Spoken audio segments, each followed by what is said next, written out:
వాస్తవానికి ఈరోజు అతి చిన్న వయసులో ఎస్సీ కార్పొరేషన్ చైర్మన్ అయినను అని అంటే తెలంగాణ రాష్ట్రం రావడం వల్లనే. తెలంగాణ రాష్ట్రం వచ్చింది అని అంటే దానికి స్ఫూర్తి నా ఎదురుగా ఉన్న కళాకారులే. మీరు లేకపోతే తెలంగాణ రాదు అని చెప్పి కూడా మనస్ఫూర్తిగా నమ్మిన. మీ పాటలు మీరు గజ్జగట్టుకొని ఊరూరా తిరుగుతుంటే మీతో పాటు వెనక విద్యార్థిగా ఆ రోజు ప్రయాణం చేసి ఈ దరువు సంస్థలో మా ఎల్లన్న, మా అంజన్న, మా విజయ్ ఇంకా ఎంతోమంది నాయకులు ఈ సంస్థ ద్వారా ఎంతోమంది కళాకారులను తయారు చేస్తూ నాలాంటి విద్యార్థులకు స్ఫూర్తిచ్చి 1999లో నేను 10వ తరగతి అయిపోయిన తర్వాత ఉమ్మడి మెదక్ జిల్లాలో జిఎంఆర్ పాలిటెక్నిక్ కళాశాలలో నేను పాలిటెక్నిక్ జాయిన్ అయినప్పుడు మొట్టమొదటిగా విన్న దరువు అనే ఒక సంస్థ ఆ రోజు ఒక పాటల క్యాసెట్ తీసింది. అప్పట్లో సీడీలు లేకుండే, ఫోన్లు లేకుండే. ఓ టేప్ రికార్డర్లో క్యాసెట్ వేసుకొని ప్లే బటన్ నొక్కితే ఓ 6 పాటలు దాకా మోగాయి.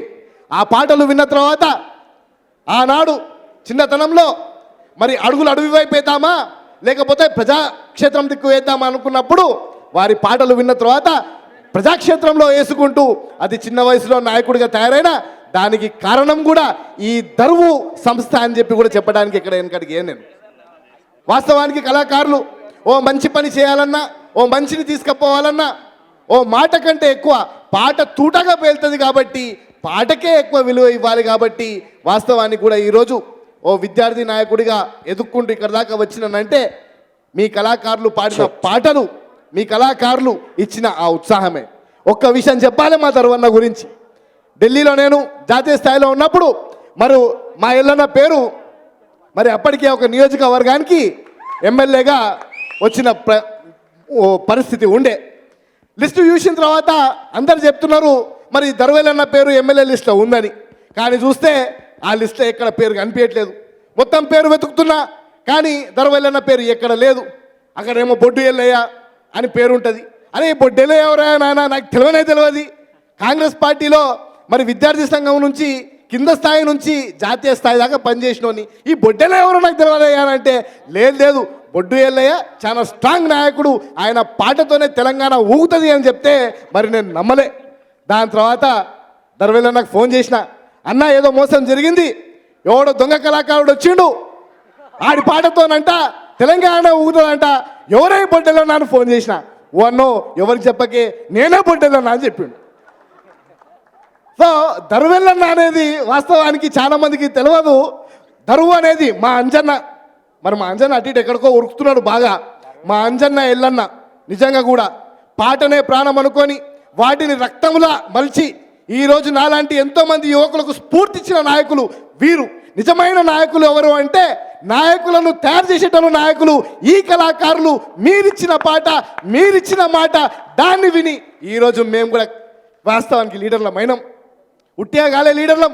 ఎక్కడికి పోయినా ఓ పాట లేనిదే ఒక వేదిక ఉండదు, ఓ పాట లేనిదే ప్రజలు కూడా ఉండరు. మేము కూడా మాట్లాడాలంటే మీరు ఓ పాట పాడితే ఓ 10 మంది జమ అయితే మేము వస్తాం, మాట్లాడతాం, పోతాం. వాస్తవానికి కూడా దరువు సంస్థకి మనస్ఫూర్తిగా కృతజ్ఞతలు తెలుపుతూ మరి నేను కూడా వచ్చినప్పటి నుంచి ఉత్సాహంగా ఉన్నా. అమ్మ పరే పాటలున్నాయి. ఎప్పుడో కాన్సర్ట్లకు పోయే టికెట్లు పెట్టుకొని వీడికి వచ్చిన తర్వాత అందరు కళాకారులు మరి నేను కూడా ఒక పాటతోని బాగా ఉత్సాహవంతునై ఉండే, ఓ పాటతో ఉత్సాహవంతునై ఉండే. మరి నేను కూడా జనజాతరలో మన గీతం జయకేతనమై ఎగరాలి, జంజా మార్చుట జన నినాదమై జై గంటలు మోగించాలి, జై గంటలు మోగించాలి.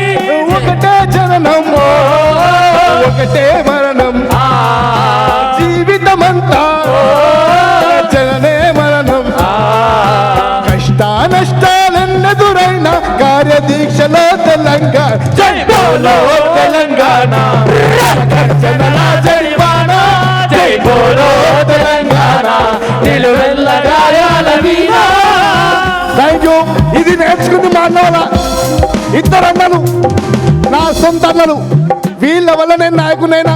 వీళ్ళ పాటలు విని ఉత్సాహం వచ్చి ప్రజల మధ్యలోకి వచ్చి నాయకుని తయారైనని చెప్పుకోవడానికి గర్వంగా భావిస్తున్నా. జై కాంగ్రెస్, జై భీమ్.